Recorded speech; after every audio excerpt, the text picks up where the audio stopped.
Hello children, today we will start Mesopotamian civilization.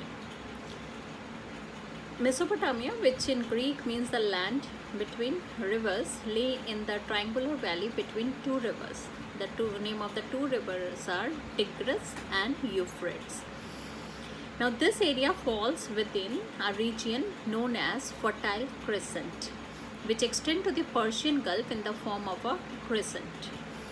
Now, origin of the Mesopotamian civilization between 3200 BC to 500 BC, Mesopotamia saw the rise of many powerful kingdoms and empires and the growth of many important cities. The former included Sumer, Babylonia and Assyria. The earlier culture developed in many parts like the Sumerian kingdom followed by Babylonian empire. Due to the large number of kingdoms over here, so Mesopotamian civilization is also known as cradle of civilizations. Now the political structure, the Mesopotamian believed in the divine right, theory of kingship, that is kings and queens descended from the god. However, unlike the ancient Egyptian, they never believed that their kings were real god. They thought that only kings were semi-divine, that is hero like Gilgamesh, who was both human and divine. Now, during this period in Mesopotamia, they respected their king a lot and they thought that kings had divine powers, but they did not think king as god. Now comes social structure. Mesopotamian society was divided into three parts. The upper end of the society consisted of the king and the members of the royal family, the priest and the high officials. The middle level consisted of farmers, artisans and traders, and the lower was the slave. Family, the Mesopotamian lived in a patriarchal society, that is the elder male member will be the head of the family. So the father was the head of the family. Boys were sent to school to study, but the girls were taught the household work. The Mesopotamian people felt that the girls should learn the household work. So the girls had to stay back at home with mothers to learn housekeeping and cooking and to look after the younger children also. The Mesopotamian city was divided into three parts. So they had a good town planning, the sacred area, the walled city or the mound, and the outer town. In the center of the town, a sacred area called the ziggurat was built. At the top of the ziggurat was a temple dedicated to patron god. Every different place had a different patron god. Offices and storehouses were built in sacred area. The walled city and the outer town was residential area. So the residential area was the outer town. People lived in the outer town. Houses were small in size and some houses had a central courtyard with rooms around it, not all. What was the occupation? Agriculture was the main occupation of the people over there. The people depended upon two rivers, the river Tigris and Euphrates, which provided good water for the agriculture. They also built, barns around the river so that it did not give them flood. And on the other hand, these two rivers provided them good irrigational facilities also. The Mesopotamians cultivated wheat. They also grew barley and pulses and also fruits. The Mesopotamian controlled floods by constructing barns or dams or aqueducts, and early settlers used wooden plows to soften the soil before planting crops. In order to increase agriculture yield, the ox-drawn plow was invented. Wagons with wheels were used to transport goods. Due to the presence of the river, fishing was also an important occupation. They also domesticated various animals like cow, goat, sheep. Trade, the wealth of the city of Mesopotamia came from its merchants and craftsmen. People did not have many natural resources over there, so maximum things were traded. And they traded in exchange of grain and textile. They exchanged stone, timber and metals. Before coinage was introduced, the basic medium of exchange was grain, obviously, since barter system was followed, and silver. The Tigris and Euphrates river was the means of main transportation over here and communication. The Mesopotamians traded goods as far as Africa, Asia and Europe. The Mesopotamians believed in many gods. Each city has its own god or goddesses. The king was considered as only the representative of God on earth.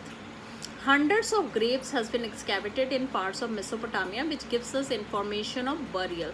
That means they used to bury their dead ones. The discovery of objects such as weapon, ornament and vessel in the grave suggest that they used to believe in life after death. That means they used to bury the good of the person along with the dead body. Art and craft. The Mesopotamian people believed they developed the art of metal and crop working, glass, lamp making, pottery making, weaving, and they were fantastic at all this. Palaces were decorated with expensive metals. Copper, bronze and later iron was also used in making armors as well as weapons. They made many weapons like swords, daggers, maces and spears. So we find different type of weapons in the Mesopotamian excavation. The story of ancient Mesopotamian architecture is based on archaeological evidences because many archaeological remains has been found. The most important ones are the arcs, domes and columns. These structures are contributing greatly in the development of field of architecture. Mesopotamian houses were constructed with mud bricks, mud plaster and wooden doors. The ziggurats were the most important buildings. They were massive towers with massive pyramid-like structures made from sun-baked bricks. They looked like human-made mountains soaring high above the earth because they were massive massive structures. Each ziggurat had several stories apart from the temple at the top, and temple was ekdam at the top. They were used as schools, observatories, granaries and center for trade. Everything in one particular place. The ziggurat at Ur is considered to be the best preserved one. Ur is the name of a place. Okay. Another example of Mesopotamian architecture is the Hanging Garden, which was one of the 7 wonders of the world also. So Hanging Garden of Babylonia is regarded as one of the 7 wonders of the world also, and it was built by King Nebuchadnezzar II. The Hanging Garden were thought to be situated near the royal palace in Babylonia. So this is again a very important part of architecture. Leisure time. People in Mesopotamia had time for leisure activities also. Sports such as hunting, boxing and wrestling were very popular. Script. The Mesopotamians were probably the first to write on soft clay tablet using a wedge-shaped stylus or pen made from reed, bone or metal. This script is known as cuneiform script. So this could be deciphered and many things has been deceived from it. Some pictures were used as word. The script is also called pictogram.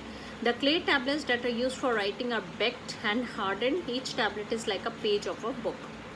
The cuneiform script has been deciphered and is one of the main source of information. Science. The Babylonian astronomers developed a systematic approach to astronomy. They worked out a 12-month calendar based on the cycle of phases of moon. The Mesopotamian used an advanced numerical system also. The first wheeled vehicles were first developed over here only. And legal system. Hammurabi was the king of Babylonia. He developed a code of Hammurabi which was known as the best code of ever the world had. Though through this code the king could look after the weak, the poor and the needy. It lists 282 case laws dealing with family, economy, civil and criminal cases. So there were different punishments for different cases. Decline. The Mesopotamian civilization was perhaps the earliest river valley civilization, but it declined, and the main reason may be the forces of nature. And some historians say that the soil became less fertile gradually and people had to lose the means of livelihood has to move away. Others speak of invention by the Hittites of Anatolia. Sandstorms and winds buried this great civilization. Anyway, Mesopotamia gave numerous contributions to the growth of human culture. The cuneiform script, numerical system, wheeled vehicles and code of Hammurabi are the greatest contribution of the Mesopotamia to the modern world. Thank you.